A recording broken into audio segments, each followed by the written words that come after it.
Good morning po mga kaibigan, ito naman po si Pinoy Espenya at meron naman tayong isa-share na video sa inyo at kung paano natin papalitan itong nasirang spring sa garage. At para maintindihan po ng lahat, naglagay po tayo ng English na subtitle.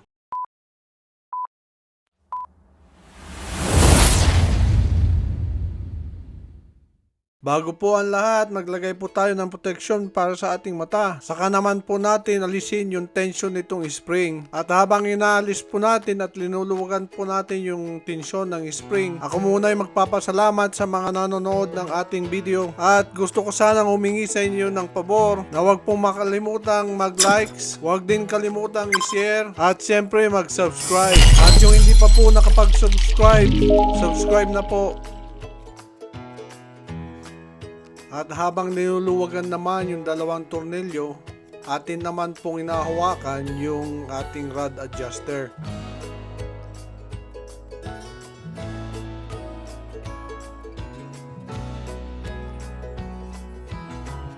At dito naman po natin gagamitin yung pangalawang rod adjuster. At iikutin naman po natin ito ng pababa.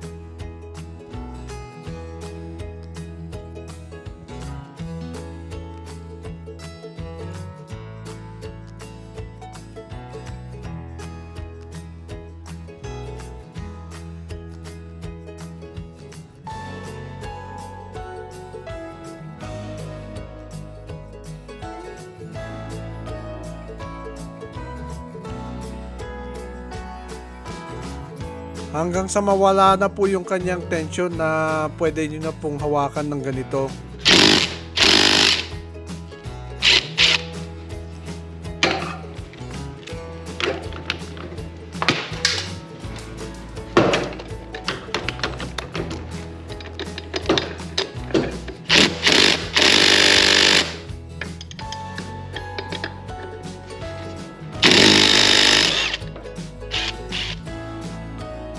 At kapag nalis na po natin yung dalawang tornilyo, ito po ang mga dapat tatandaan. Yung pong spring sa kaliwa, tsaka yung spring sa kanan po. Yung parehong dulo ay parehong nakapababa. At yan po ang parehong palatandaan po niyan. At yan po ang isang importante. Bago naman natin kalasin yung bawat kabilaan, maglagay naman tayo dito sa gitna ng vice grip. Itong vice grip na to ang maghahawak sa tubo para hindi malaglag. At ngayon naman, pwede na po nating alisin yung pulley dito sa kabila. Alisin muna natin yung pinakakable at ilagay lang muna natin sa isang tabi.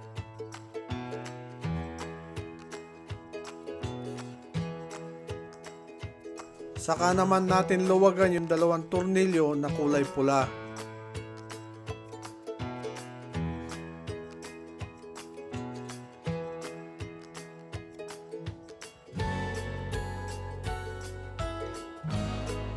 At pwede na po natin alisin yung tubo doon po sa bearing assembly. At samantala naman na alisin muna natin yung kanyang pulley. At dito naman natin ilalabas yung lumang spring assembly.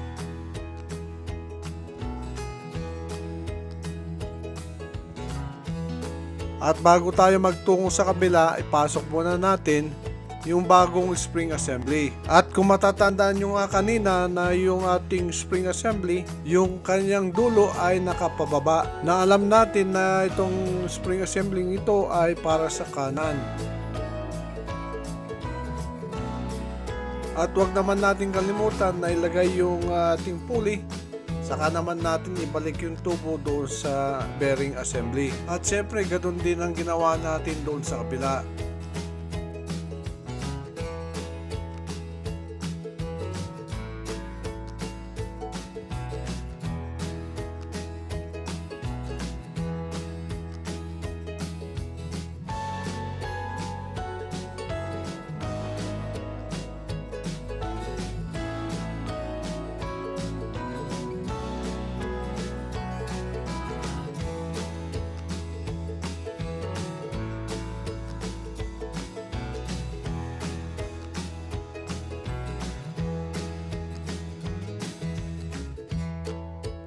Ngayon pong nakalagay na po yung dalawang spring, magtuko naman tayo dito sa kalagitnaan. At pwede na nating alisin yung vice grip na linagay natin kanina. Pwede na po natin ibalik yung spring assembly at saka yung bearing assembly dito po sa gitna.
At magtuko naman tayo dito sa kaliwa po at ibabalik naman po natin yung assembly na kung paano natin po inalis kanina, ganun din po ang pagbabalik. At ganito lang po ang paglalagay nitong kable. At itutulak lang natin yung ating pulley doon sa dulo, saka natin higpitan po yung dalawang pulang tornilyo.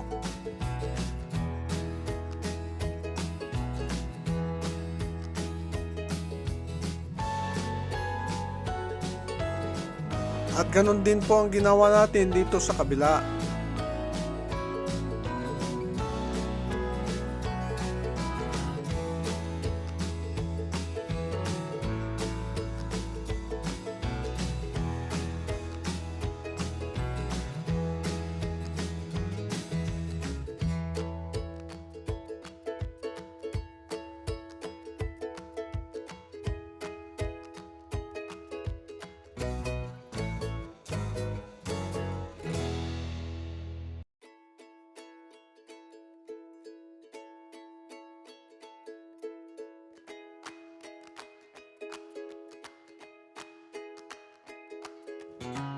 Ngayon naman naka-assembly na po lahat, pwede na po natin ikutin ito ng at least mga 16 times to 18.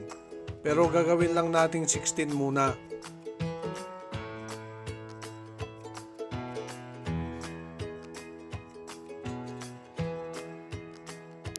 Saka naman natin higpitan yung dalawang tornilyo dito naman sa gitna.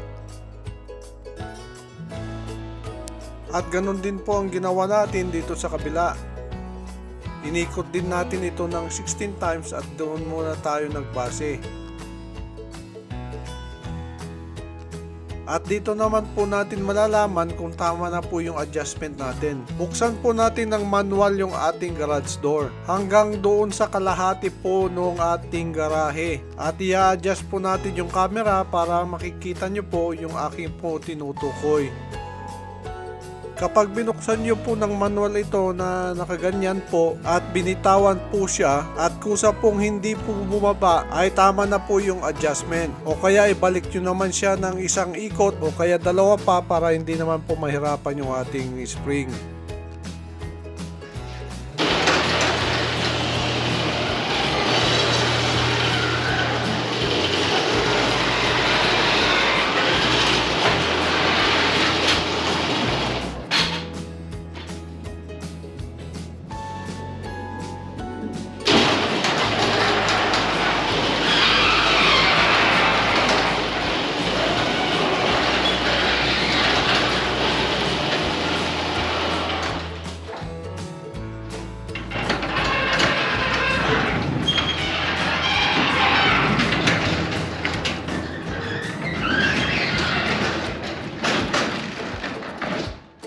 eto na nga po, ibinalik po natin ng hanggang 3 quarter turn pa ho. Para naman yung mga bago nating spring ay tumagal pa. At habang pinapanood nyo po yung ating patapos na pong video, ako po muli ay nagpapasalamat sa mga nagko-comment at siyempre sa mga bago nating subscribers at lahat po na sumusuporta sa ating video. At ito na naman po si Pinoy Peña na lagi pong nagpapasalamat. At abangan po yung ating susunod na video at marami pong salamat.